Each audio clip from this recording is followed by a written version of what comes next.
very early on in the DeSantis administration, First Lady Casey DeSantis took on the role of providing for first responder mental health, to include of hiring the first ever in the division a state mental health coordinating officer. So Sarah Newhouse is our state mental health coordinating officer. She is housed here in the Division of Emergency Management. Has a bifurcated chain of command, me on a day-to-day basis, but in a disaster situation, she reports directly to the First Lady to help coordinate those disaster mental health services, not only for disaster mental health in general, but even more importantly focused on first responder mental health.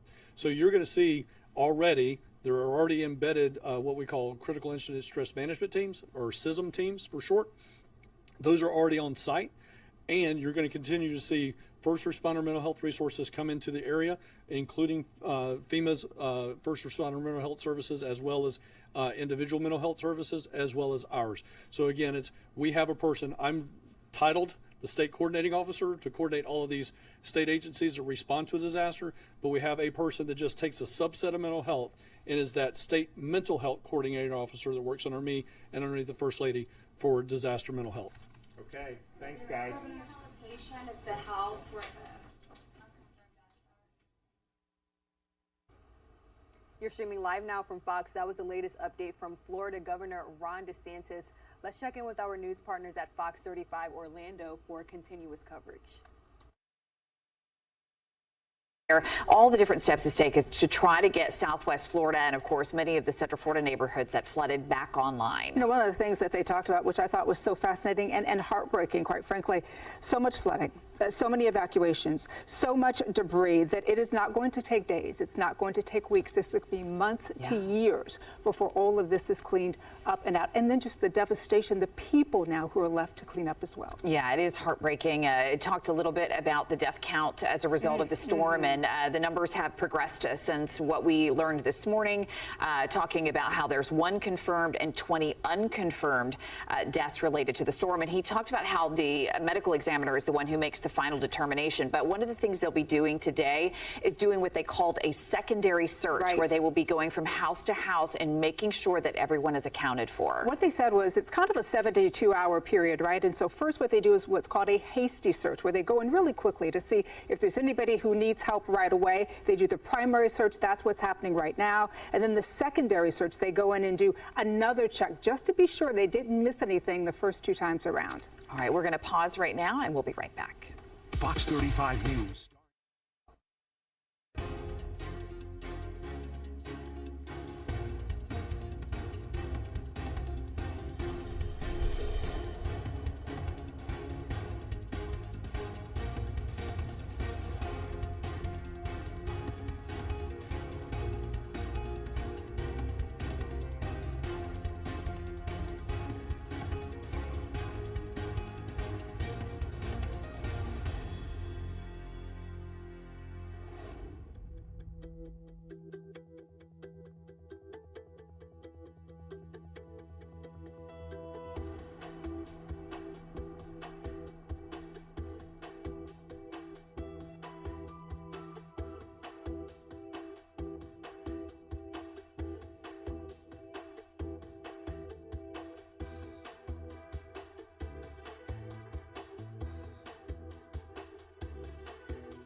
Welcome back to Live Now from Fox. We are continuing to listen into our Fox 35 Orlando coverage as we follow the aftermath of Hurricane Ian. Right now, we are listening into a very intimate story of survival.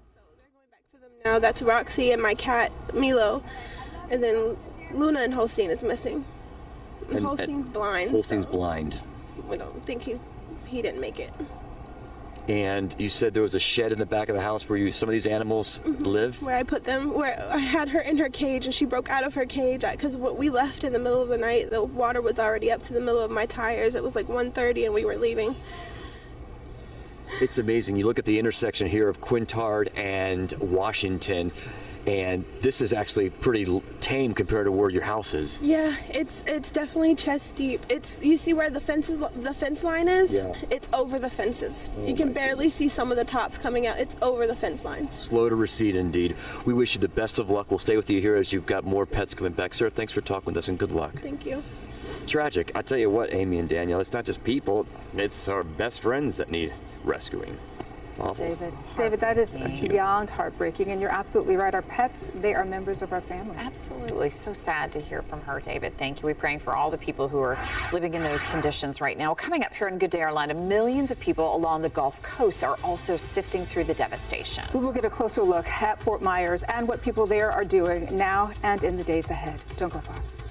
Fox 35's Community Calendar is brought to you by these sponsors. All right, and that was the latest from our news partners over at Fox 35 Orlando. At this time, let's go ahead and listen into the most recent update from our friends at Fox Weather. Requires them to get back in service here at St. Pete Clearwater. So they're making those plans now. So we'll see some flights come in tonight. Okay, so it's going to be a restricted schedule for today. Understandable, because you guys did close on Tuesday at 5 p.m., and now you're reopening here at 10 a.m. this morning. And so as you had said, call the airlines to make sure to see if your flight is going to be underway. We know that there's a coordinated effort with nearby areas for the search and rescue and to try to help. Is Tampa and St. Pete Clearwater International Airport a part of that too? At this point in time, there's no involvement in terms of the other airports. We'll begin planning to see what we can do to support.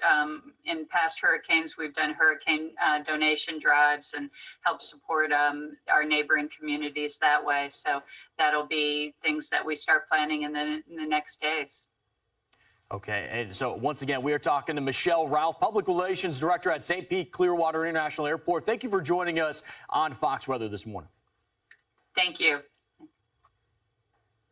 All right, let's take a live look over in Lee County, Thank you. Florida. Appreciate it. And as you can see there, I mean, these images just now coming in of Fox Weather of just the devastation that was left behind by Hurricane Ian. Yeah, what looks like, canals connecting homes, those are actually roads that are still flooded because of the flooding in Lee County. We're also getting some information from the governor. One confirmed fatality in Polk County. We also have 12 unconfirmed fatalities in Charlotte County, 8 unconfirmed fatalities in Collier County. That's a total of 21. So just some heartbreaking information that we're just now getting in from the state of Florida to pass along to you. And, today's a really big day because they're continuing rescue efforts. So hopefully that we hear larger numbers of people being rescued from the barrier islands today in comparison to these heartbreaking numbers of the tremendous loss of life. And it really is a very sad day for Florida, and this is going to take years to move past. Stay with us here on Fox Weather as we continue to track Ian.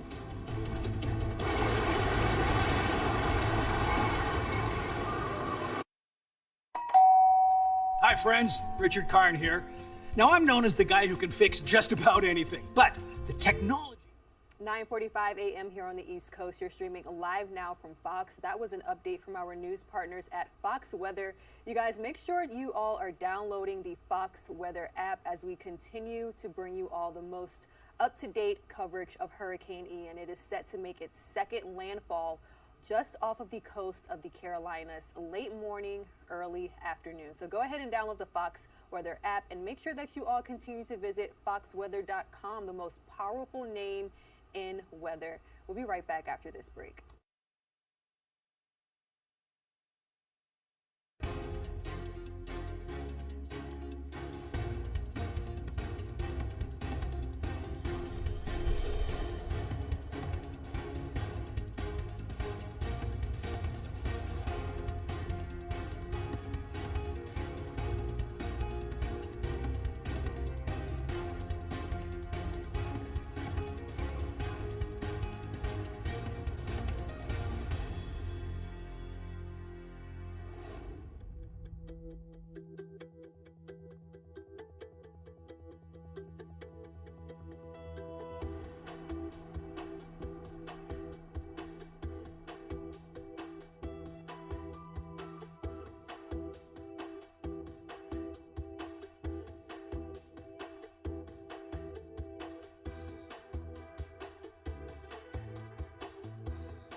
Welcome back to Live Now from Fox. We are getting these aerial images into our desk over Orange County, Florida. This is the Orlando area. As you can see, floodwaters completely covering what looks like an apartment complex. Again, we're hearing that this is Orlando, Florida.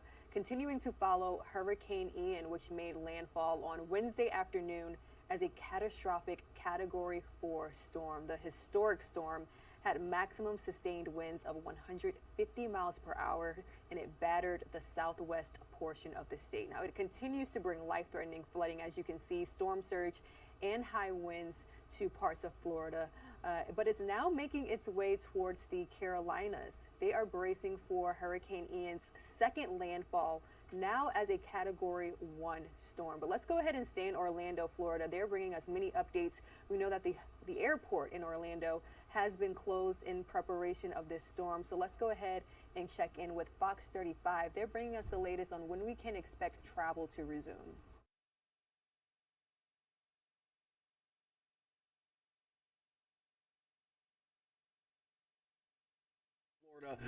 Unfortunately has turned into a nightmare. You see this marina here just outside of downtown Fort Myers that took the record storm surge on Wednesday, and look at the mangled boats, the mess here. This is the top or a portion of a boat that is on top of another boat.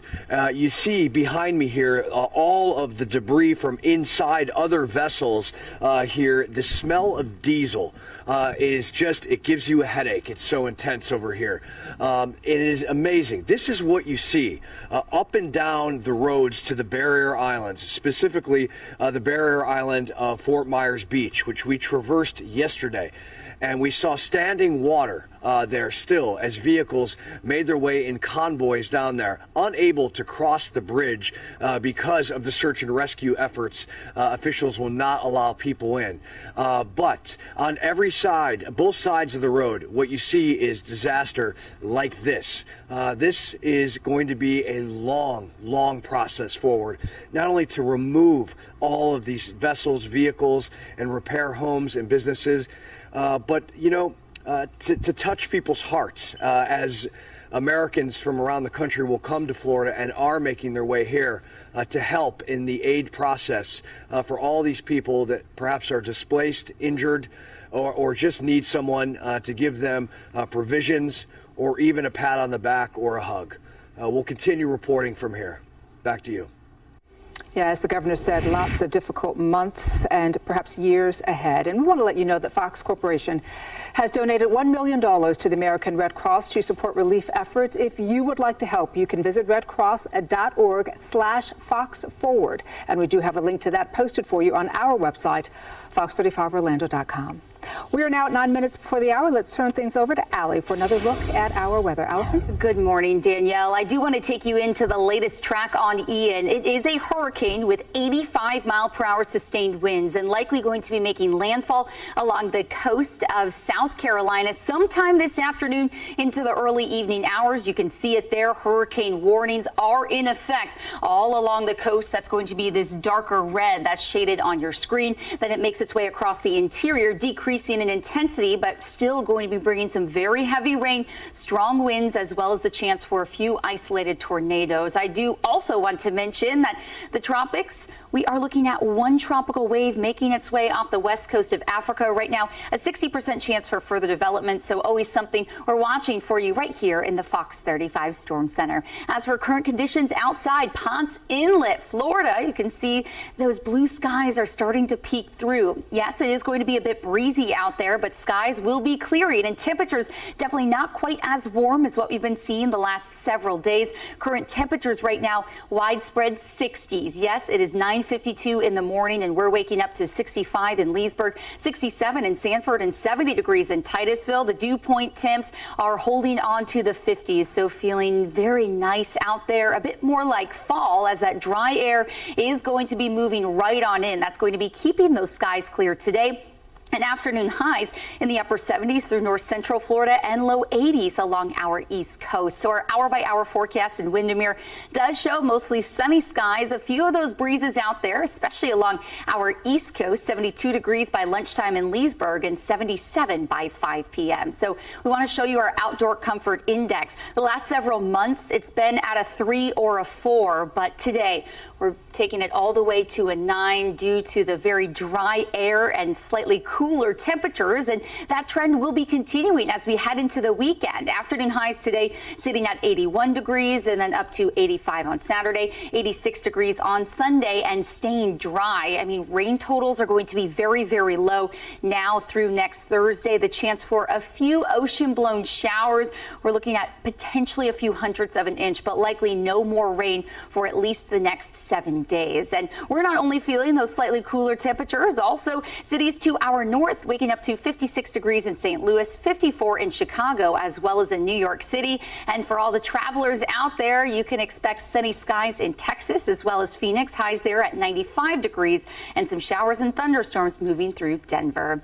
Here's a look at your 7-day forecast. Low 80s today and then holding on to the mid 80s this weekend, and then leveling out as we head into next week. But you can see no chance for rain through at least next Thursday. Right now it's time for our Fox 35 sweet weather baby. We have baby Phoenix. Oh, I love the name and that sweet face, just hanging out, staring off into the distance, looking like a model. Well, thank you so much for sharing. And if you have a picture of your baby or toddler that you'd like to see right here on our show, just head over to our website, fox35orlando.com. We'll send it back to you. Either that or he's waiting for the keys to the car. That's right. One or the other, right? I love the little tractor pictures. So cute. 6 minutes now before the hour. Coming up next right here on Good Day Orlando this morning, a Central Florida icon underwater. We're going to take a look at how Lake Eola fared during Hurricane Ian. Not so good. Plus, Floridians doing what they do best, making the most of a bad situation. Oh, look at that. What we saw after Hurricane Ian coming up right after this. Continuing to track Hurricane Ian as it bears down on South Carolina, residents are bracing for 3 to 4 feet of storm surge. Here's the latest from Fox Weather.